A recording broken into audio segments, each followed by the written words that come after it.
dari Lukas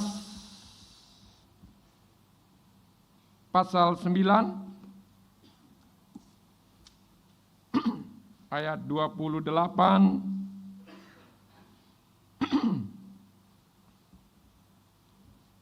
ayat 28 sampai 43, cukup panjang. Kita baca secara berbalasan. Saya ayat 28, Bapak Ibu Saudara-saudara ayat 29, demikian selanjutnya. Ya, Lukas pasal 9 ayat 28 sampai 43. Yesus dimuliakan di atas gunung. Kira-kira 8 hari sesudah segala pengajaran itu, Yesus membawa Petrus, Yohanes, dan Yakobus lalu naik ke atas gunung untuk berdoa.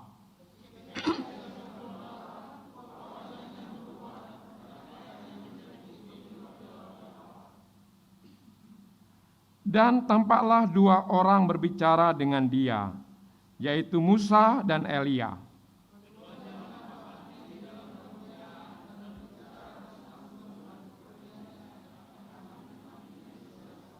Sementara itu Petrus dan teman-temannya telah tertidur, dan ketika mereka terbangun, mereka melihat Yesus dalam kemuliaannya dan kedua orang yang berdiri di dekatnya itu.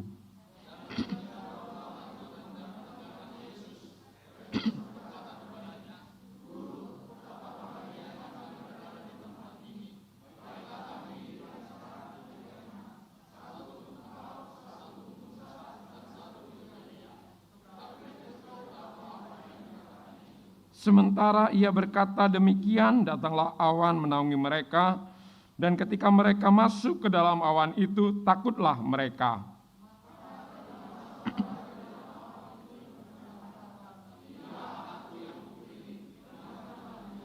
Ketika suara itu terdengar, nampaklah Yesus tinggal seorang diri, dan murid-murid itu merahasiakannya. Dan pada masa itu mereka tidak menceritakan kepada siapapun apa yang telah mereka lihat itu.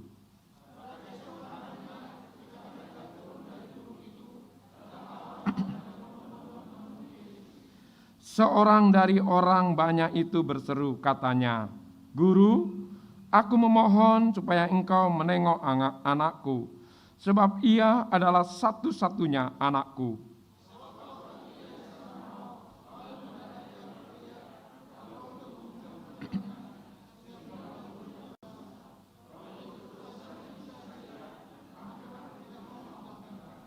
Dan aku telah meminta kepada murid-muridmu supaya mereka mengusir roh itu, tetapi mereka tidak dapat."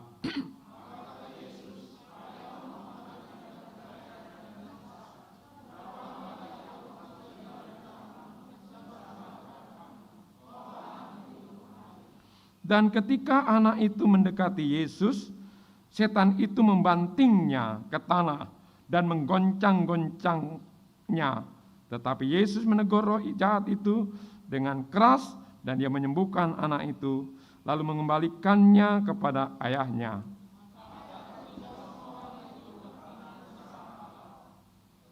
Silakan duduk.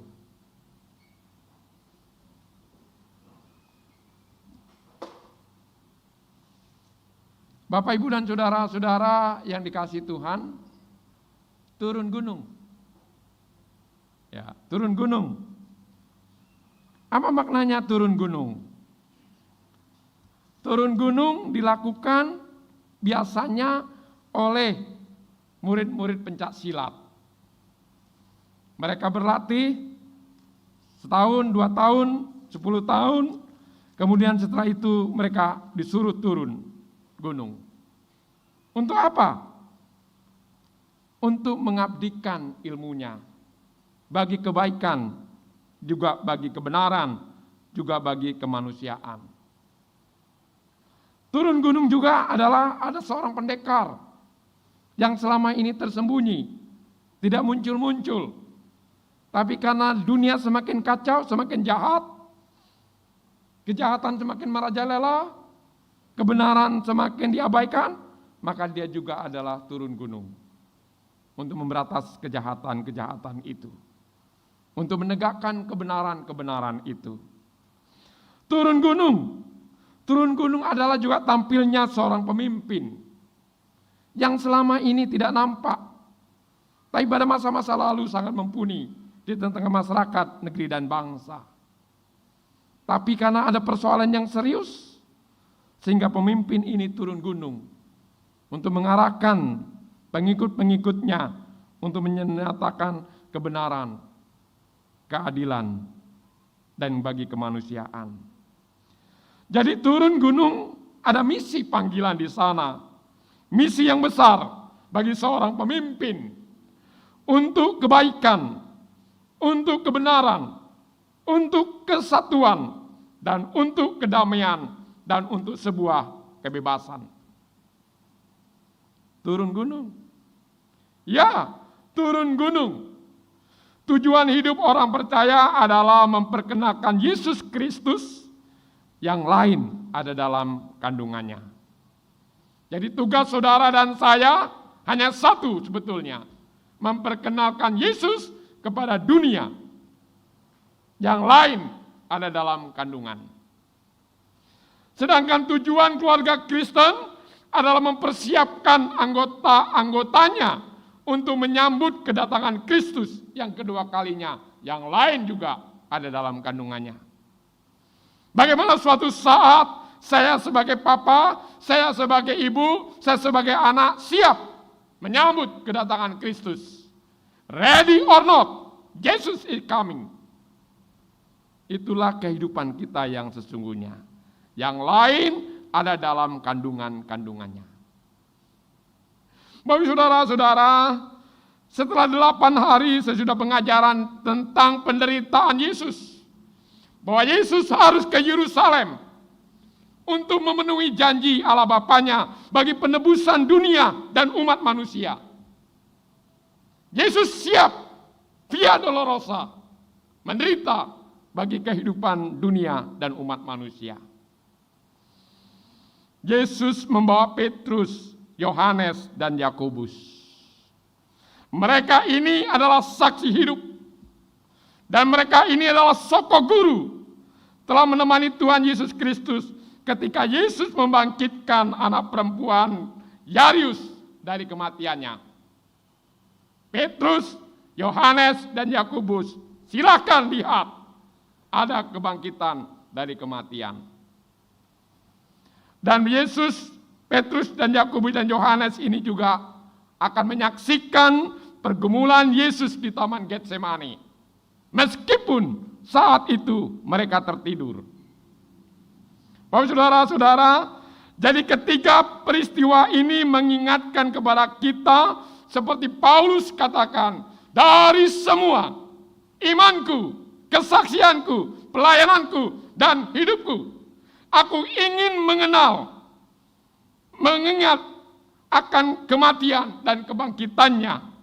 Yang ku kendaki ialah mengenal Dia di dalam peristiwa kematian dan kebangkitannya. Mengenal itu yada. Mengenal di sini didasari oleh hubungan yang intim, mesra, hangat, dalam, halus, peka, dan kudus. Bagikan hubungan sebagai suami istri. Karena tidak ada hubungan-hubungan yang lebih dalam, yang lebih peka, yang lebih hangat, yang lebih mesra, dan kudus, selain hubungan antara suami dan istri. Itu Bapak saudara-saudara, kuasa kebangkitannya membangkitkan anak perempuan itu. Persekutuan dalam penderitaannya itulah dalam Taman Getsemani. Dan ketika Kristus sedang berdoa, rupanya wajahnya berubah dan pakaiannya berubah. Disinilah saudara-saudaraku, doa itu mengubah. Doa itu mengubah tampilan dalam kita, juga doa itu mengubah tampilan luar kita. Amin. Satu perubahan dalam penampilan muncul dalam metamorfosis di sini. Ini adalah misteri sekaligus meterai persetujuan Allah terhadap pengakuan Petrus bahwa Yesus Kristus adalah anak Allah. Ini juga adalah merupakan cara Allah Bapa menguatkan Yesus sebagai anaknya ketika sedang menuju Yerusalem via Dolorosa, yang akan kita kenang dan kita layak ingat dalam masa-masa Paskah, Lent, dan Rabu Abu ini. Allah telah berbicara pada saat pembaptisannya, inilah anak yang kukenal, inilah anak yang kukasihi, kepadanya lah aku berkenan. Bapa berbicara lagi pada minggu terakhir pelayanan anaknya di bumi, inilah anak yang kukasihi, dengarkanlah dia. Setelah penderitaan di kayu salib akan ada kemuliaan, ditata kemuliaan Allah Bapa. Di sini Bapak Saudara-saudara kita melihat Petrus, Yohanes, dan Yakobus dipersilakan untuk melihat masa lalu, perjalanan, kesaksian, iman orang-orang kudus. Di sana tampil yaitu Musa yang menuntun umat Allah dari perbudakan dari Mesir menuju tanah Kanaan, tanah perjanjian yang penuh dengan susu dan madunya. Di sana dilihat Elia yang menentang nabi-nabi Baal, juga yang menyatakan kuasa dan anugerah Allah, mujizat-mujizatnya, bahkan yang membangkitkan orang yang sudah mati. Dan Elia adalah nabi yang diangkat ke surga di samping Henokh dan Yesus. Dalam Alkitab hanya 3 orang yang naik ke surga, yaitu Henokh, Elia, dan Yesus. Jadi kalau ada hamba Tuhan yang saat ini mengatakan pernah naik ke surga, kemudian turun ke bumi, masuk ke neraka, itu dusta. Ya, banyak sekarang hamba Tuhan mengatakan saya baru ke surga, kemudian masuk ke neraka, baru ke bumi, itu dusta. Saya katakan itu dusta dan jangan dipercaya. Di Alkitab hanya 3 orang yang naik ke surga tanpa mengalami kematian. Bapak saudara-saudara, itu sebabnya sangat menarik dilihat lintasan perjalanan orang-orang kudus, Musa dan Elia. Tapi juga sekaligus Petrus, Yohanes, dan Yakobus ini diberi kesempatan untuk melihat akhir hidupnya.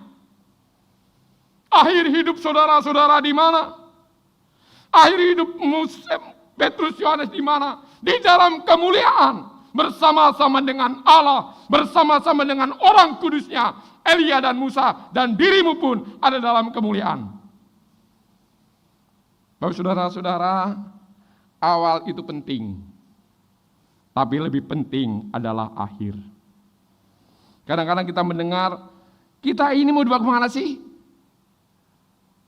Dalam kita bekerja, dalam kita berbisnis, dalam kita bersekutu, dalam kita melakukan persekutuan-persekutuan, dalam program, kita mau dibawa kemana? Banyak orang bingung karena tidak tahu mau kemana arah hidupnya. Banyak orang berputar-putar dalam hidupnya karena tidak tahu kemana akhirnya. Tapi di sini mereka tahu ini loh akhir hidup nanti. Akhir hidupmu di dalam kemuliaan bersama-sama dengan Allah. Akhir kehidupanmu bersama-sama dengan orang-orang kudus yang namanya tercatat di dalam kitab kehidupan. Akhir hidupmu dalam kemuliaan. Itu sebabnya akhirnya Petrus, Yohanes, dan Yakobus siap mati dalam pemberitaan Injilnya dan mati sebagai martir. Mengapa? Karena api tidak ada sebanding panasnya dengan siksaan yang akan datang. Mereka rela betul, percaya betul, karena mereka telah melihat akhir hidupnya yang Tuhan perkenankan untuk dilihat sejenak sebelum mereka turun gunung. Saudara-saudara, Kristus yakin mereka kembali bahwa nubuat-nubuat perjanjian lama akan digenapi. Tetapi sebelumnya Kristus harus menderita sebelum ia dapat masuk ke dalam kemuliaannya. Itu sebabnya dalam peristiwa ini hadir juga Musa, Elia, dan Kristus. Musa sebagai pembawa hukum Taurat, Elia sebagai sang nabi besar yang terangkat ke surga, dan Kristus yang datang menggenapi hukum Taurat dan nubuat-nubuat para nabi. Tapi pada akhirnya, baik itu Musa, baik itu Elia, tidak ada lagi, tinggal Kristus. Itu mengatakan Kristus tetap dilihat, ditemukan oleh ketiga muridnya ini. Itu artinya Yesus tetap merupakan fokus iman kita dan fokus penyembahan kita. Disinilah Bapak Saudara-saudara hadirnya kemuliaan besar, pembicaraan terbesar. Musa telah memimpin bangsa Israel keluar dari perbudakan tanah Mesir. Elia telah menghapus dan melepaskan dari perhambaan nabi-nabi palsu, dan Kristus akan mati untuk membebaskan dunia dan orang berdosa dari perhambaan dosa dan maut. Hadirnya kemuliaan besar, terjadinya pembicaraan besar, tetapi sayangnya murid-muridnya semua tertidur. Mereka gagal untuk menyaksikan kemuliaan itu, dan mereka akan mengulangi kegagalan itu.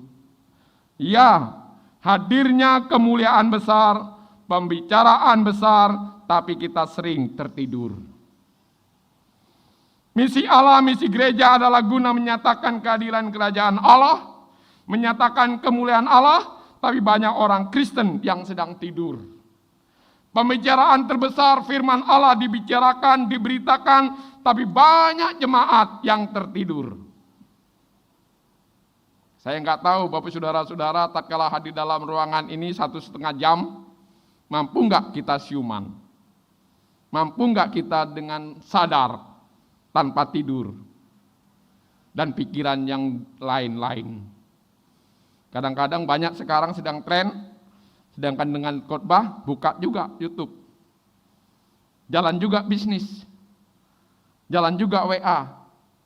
Bahkan foto sana foto sini di-upload. Ya, mampukah kita 1,5 jam tidak tidur di tempat ini? Mampukah kita 1,5 jam di tempat ini siuman, mendengarkan pemberitaan yang besar yang Allah sedang sampaikan? Namun bersyukur ketika mereka bangun, mereka melihat Kristus dalam kemuliaan. Jadi iman yang tidur tidak mungkin melihat kemuliaan Allah. Tapi iman yang bangun pasti melihat kemuliaan Allah. Jadi John Wesley itu ada membeda-bedakan iman. Pertama iman yang mati, iman yang tertidur, iman yang bangun tidur, iman yang bekerja, iman yang menghasilkan buah. Kira-kira saudara-saudara di mana? Ini buku saya yang ke-3, saya tulis tentang iman. Ya, John Wesley, iman yang mengalahkan dunia dan maut, kekuatan terdasar sepanjang zaman. Iman kita ada 2 tingkatan. Iman yang mati, tertidur, bangun tidur, iman yang bekerja, iman yang menghasilkan buah. Itu semua saudara-saudara. Ketika kita menyerahkan tubuh, pikiran, kehendak, Tuhan memperbarui kita di dalamnya sehingga kita tidak sama dengan dunia ini. Ketika kita memandang Dia, Kristus, dalam firman-Nya, cerminan, kita diperbaharui oleh Roh Kudus dari pemuliaan kepada kemuliaan, dari kemuliaan kepada kemuliaan. Proses pengudusan, proses yang dengannya kita menjadi semakin hari semakin sempurna. Perhatikan ini. Tuhan Yesus sekali lagi berdoa. Doa adalah salah satu kunci kepada suatu hidup yang diubahkan. Pengalaman masa lalu, Bapak Saudara-saudara, pengalaman masa lalu bangsa itu meratap hidup dalam penindasan. Memang musim dapat berganti, pengalaman dapat datang dan pergi, tetapi firman Allah tetap. Ingatan kita akan pengalaman-pengalaman masa lalu pun memudar, tetapi firman Allah akan tidak pernah berubah. Kemarin saya pernah ditanya, siapa yang masih ingat gurunya tatkala TK? Siapa yang masih ingat gurunya tatkala SD? Guru, siapa masih ingat tatkala guru sekolah minggu? Saya ingat-ingat guru saya SD siapa ya? Saya enggak ingat lagi. Bapak Saudara masih ingat guru SD-nya? Masih ingat guru sekolah minggunya? Itulah keingatan-keingatan kita. Di atas 40, di atas 50 memori kita akan semakin lowbat. Kalau enggak dipacu, kita akan mudah pikun dini. Ya, memang itulah. Musim kan berganti, ingatan akan memudar, dan dunia akan berubah. Tetapi firman Allah akan tinggal tetap. Amin. Atau masih ingat pendeta yang pertama, yang Bapak Ibu Saudara sudah temui? Ya. Dengarkanlah dia. Tatkala kita berdoa langit terbuka, Allah Bapa berbicara, dengarkanlah dia. Jadi di dalam doa Bapak Saudara-saudara, di samping kita berbicara kepada Allah tentang kebutuhan kita, tentang keinginan kita, tentang kerinduan kita, tentang harapan kita. Tapi dengarkanlah juga Allah berbicara kepadamu, amin. Jadi satu sisi kita berbicara kepada Allah, tapi satu sisi kita juga mendengar suara Allah. Coba cek dari doa kita, mana lebih banyak kita berbicara kepada Allah, atau lebih banyak kita mendengar suara Allah. Oke Budi, kamu sudah doa banyak-banyak nih. Sekarang dengar dulu aku bicara. Kadang-kadang doa kita seperti laporan satpam ya. Pak, amin, sip, udah pergi. Duh, kapan aku mau ngomong mengarahkan dirimu Budi? Hanya batas laporan saja. Padahal doa adalah hubungan. Ya, hubungan intim, ya. Keterbukaan, kejujuran, kerinduan, dan harapan. Sehingga doa bukan hanya keinginanku yang jadi dalam hidupku, tapi juga adalah keinginan Allah yang jadi dalam hidupku. Doa bukan saja harapanku dan kerinduanku digenapi dalam hidupku, tapi juga doa adalah keinginan, kerinduan Allah digenapi dalam dirimu. Bapak saudara-saudara, disitulah katakan awan menaungi mereka, awan kemuliaan, simbol kehadiran Allah. Dan dikatakan, Guru, betapa bahagianya kami berada di sini. Jadi kehadiran Allah Bapa bersama dengan Yesus Kristus adalah melahirkan kebahagiaan. Sehingga reaksi Petrus, Yakobus, Yohanes, Petrus khususnya, senang sekali aku di sini. Damai sekali aku di sini, nyaman sekali aku di sini. Kalau Guru, kalau boleh aku dirikan kemah. Satu untukmu, satu untuk Musa, satu untuk Elia. Kami di pinggir-pinggir saja sudah senang. Kami tidak perlu kemah, karena kami menyaksikan pun sudah senang, sudah bahagia. Itu kebahagiaan yang luar biasa. Ya, jadi ada Yesus, aku bahagia. Aku bahagia karena Allah ada. Aku bahagia di dalam Allah dan aku bahagia di dalam Dia. Itulah. Jadi Bapak saudara-saudara, setelah mereka menikmati perjumpaan, persekutuan, mereka boleh melihat perjalanan awal, perjalanan akhir, dan mereka menikmati kemuliaan Allah. Kemudian mereka turun gunung. Di situ ayat 37 sampai 43 dikatakan, di sana ada satu anak tunggal diserang oleh roh jahat. Roh itu selalu menggoncang-goncang tubuhnya, mulutnya berbusa. Roh itu terus-menerus menyiksa. Murid-murid tidak dapat mengusirnya. Setan terus-menerus membantingnya. Dan Yesus menegur roh setan itu dengan keras dan menyembuhkan anak itu. Maka takjublah semua orang itu karena kebesaran Allah. Jadi Bapak saudara-saudara, di sini ada dua versi kisah, yaitu naik gunung dan turun gunung. Tatkala mereka naik gunung untuk berdoa, dan tatkala mereka berdoa, mereka mendapatkan apa? Perjumpaan, persekutuan dengan Tuhannya. Mendapatkan apa? Mendapatkan petunjuk atas perjalanan dan akhir hidupnya. Mendapatkan apa? Mendapatkan kesenangan, kegembiraan, dan kebahagiaan. Mendapatkan apa? Mendapatkan kemuliaan. Mendapatkan apa? Mendapatkan sebuah kepastian. Mereka senang. Tapi Yesus katakan kamu tidak boleh tetap di gunung ini. Tapi kamu harus turun gunung. Kalau demikian turun gunung untuk apa? Untuk menyatakan pengalamanmu, perjumpaanmu, persekutuanmu dengan Tuhanmu. Untuk menyatakan kebesaran Allah, untuk menyatakan kasih Allah, untuk menyatakan kepedulian bagi dunia dan umat manusia. Jadi Bapak saudara-saudara, disinilah kita melihat, kita dipanggil untuk naik gunung, tapi kita diutus juga untuk turun gunung. Kita dipanggil dalam persekutuan di gereja ini, dan kita juga nanti dipanggil keluar, diutus ke tengah-tengah dunia. Untuk apa? Mari kita nyatakan pengalaman kita dalam perjumpaan dan persekutuan dengan Allah. Mari kita peduli satu dengan yang lain. Lihat kanan kirimu, lihat keluargamu, lihat keluarga kepatihmu, keluarga besarmu, dan lihat gerejamu, dan lihat masyarakatmu. Untuk apa? Untuk menyatakan kehadiran Allah bagi kerajaannya. Untuk apa? Untuk kepedulian satu dengan yang lain. Untuk apa? Untuk saling mengasihi. Sehingga dengan demikian, maka kita dan saudara-saudara kita dan sesama kita dan masyarakat dan dunia ini akan melihat kebesaran Tuhan. Kebesaran Tuhan yang sudah dinyatakan di dalam diri kita. Kemuliaan Tuhan yang sudah dinyatakan di dalam diri kita. Kepastian keselamatan yang sudah dinyatakan di dalam kehidupan kita. Awal itu penting, perjalanan ini penting, tapi yang penting adalah akhir perjalanan ini di mana. Kita mau dibawa kemana? Dibawa ke surga. Itu sebabnya panggilan kita, panggilan saudara dan saya adalah memperkenalkan Kristus bagi dunia ini.